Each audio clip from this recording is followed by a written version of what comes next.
یہ قربانی کا وقت آیا تو رسول پاک صلی اللہ علیہ وسلم نے فرمایا، حضرت ابن عباس حضور کے چچا زاد ہیں، وہ کہتے ہیں نبی پاک علیہ السلام نے فرمایا فاطمہ اپنی قربانی کے قریب آ جاؤ اور گواہ بن جاؤ۔ فرمایا اس کے خون کا قطرہ زمین پہ بعد میں گرتا ہے، اللہ قربانی کرنے والے کے سارے گناہ پہلے معاف فرما دیتا ہے۔ حضرت فاطمہ کی شان اقدس پر بھی ہماری مائیں قربان، ہماری بیٹیاں قربان۔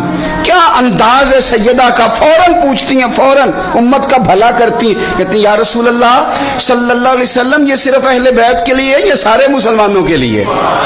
کیا کمال ہے، کتنا پیار ہے حضور کی امت سے۔ حضور یہ صرف اہل بیت نبوت کے لیے ہے؟